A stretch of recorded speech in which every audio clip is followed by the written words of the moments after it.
Alright, when you hear the words Eiffel Tower, I'm guessing that everything comes into mind except for wind energy. Nevertheless, just last month, 2 small-scale wind turbines were installed inside of one of the most iconic buildings in history. So the typical picture of giant turbines all grouped together in a field doesn't even come close to representing all that the wind industry encompasses. And although we city residents might not have any experience with wind energy, this form of renewable energy actually has extraordinary potential in urban areas.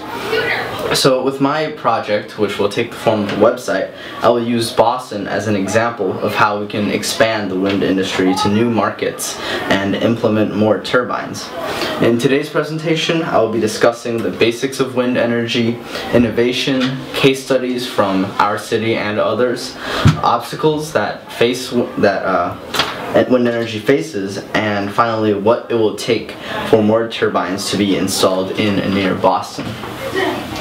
So, to get a basic understanding of wind energy, it's important to know the different types of turbines. There's onshore versus offshore, in which the difference is obvious, but for offshore, turbines can actually capture more wind, faster wind speeds, and generate more energy. And then the next category is one that a lot of people don't actually know about. There are traditional horizontal axis wind turbines, also known as HAWTs, HOTS, however you want to pronounce it. And then there's vertical axis wind turbines, and this design is actually great for small turbines that are designed for urban areas. Next, we have distributed wind versus utility scale wind. And the difference between the two is the location of the turbines to the buildings receiving power. So utility scale, since the turbines are far away, they tend to encompass wind farms, which have giant turbines. And for distributed wind, the turbines tend to be smaller because the turbines can be right on top of the building or right next to it.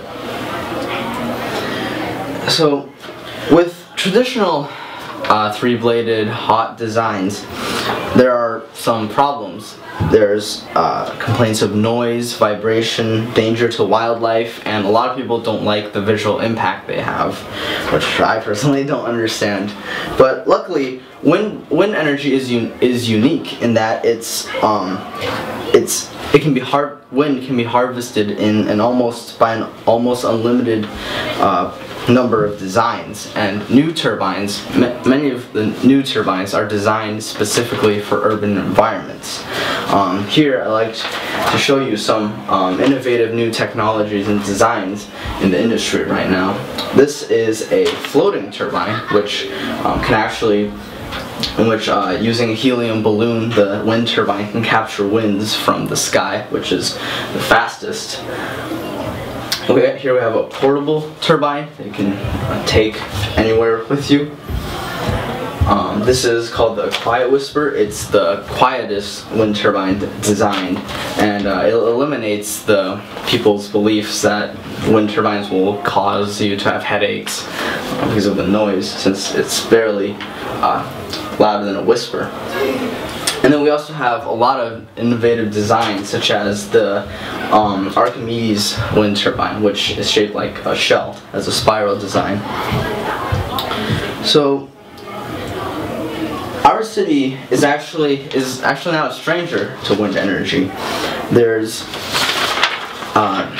and some notable case studies include the Wind Lab at the Museum of Science, which you might have seen. There are several turbines that have been installed on top of it for education and testing. There are also recently 2 medium-sized turbines installed near a parking garage owned by Harvard. There's turbines on top of Logan Airport, a large turbine in Charlestown, and we actually have 3 turbines on Deer Island in the Boston Harbor, and since it's in the ocean, the wind speeds are better there.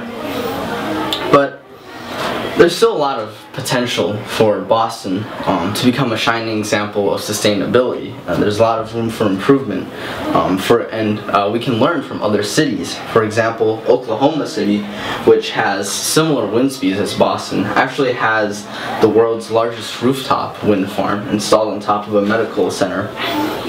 And in addition, the Philadelphia Eagles actually installed small turbines on top of their stadium. I'm not really good at Photoshop, so you can picture this in your head. Imagine these turbines on top of Fenway or Gillette Stadium. So the US is currently the leader of the world in wind energy, but even so, there's a lot of room for more turbines to be implemented, and that's unfortunately not happening. And as you can see, Europe has 2,488 offshore wind turbines installed, China has 71, and the US has only 1 offshore turbine. Just off the coast of Maine, it's there for testing, doesn't actually do anything. And I'm focusing a lot on offshore because the most famous story about wind energy is Cape Wind, which it was a proposed project of 130 turbines. It could have powered around 75% of electricity in Cape Cod, Nantucket, and Martha's Vineyard. But in typical American fashion, a fossil fuel billionaire, Bill Koch, didn't want to see the wind turbines because one of his mansions or estates was near the region, and as a result he actually brought together an organization and they filed countless lawsuits against the project. And none of the lawsuits actually won in court, but they generated negative media attention and scared away investors. So just last year, around New Year's, NSTAR and decided to pull its contract from Cape Wind, so the project is on the brink of death. Nevertheless, hope isn't completely gone. Last month there was a rally at Boston Common by Better Future Project, which has its own Save Cape Wind campaign. And as you can see, there are a lot more people than you might think who really want to bring wind energy to our city and near the region.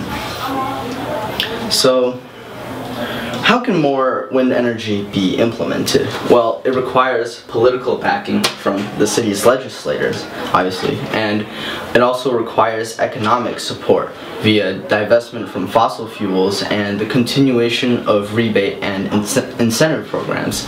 And everyday citizens can participate in divestment, which is basically not investing in fossil fuel companies. Unfortunately, none of this can be achieved, however, if wind energy gets no attention. The public must be informed, and with my website, that's what I hope to accomplish. So my site will address all types of audiences. It will teach average citizens about the benefits and potential of wind. And just like how Boston is known as the hub, I hope that my website can connect professionals to wind energy companies and organizations. And most importantly, I want my website to inspire everyone, whether they're students, teachers, businessmen, businesswomen, or politicians, into demanding more of this untapped energy source. So now I'll open up my presentation to questions. What got you interested in wind power? Well, last year I took AP Environmental Science, and I really enjoyed the course. And one thing that I found interesting was that, everyone loves solar energy, but for wind, it just didn't receive the same attention. And you don't really see a lot of wind turbines unless if you're driving across fields in California or Texas. So I really wanted to, learn more about the industry, and yeah.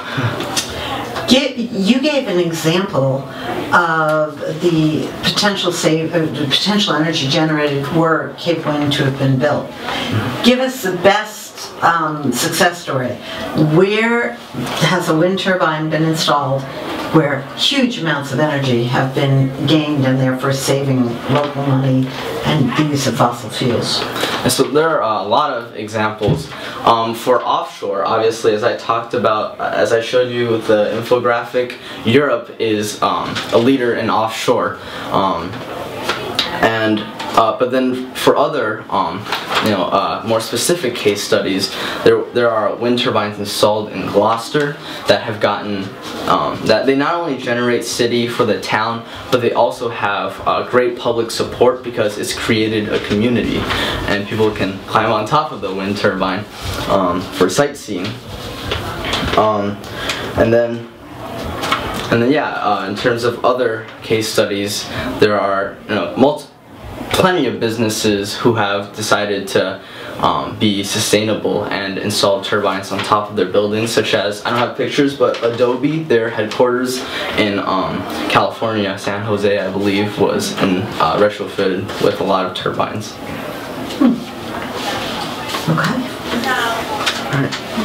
Any more questions? Hang on, I'm just gonna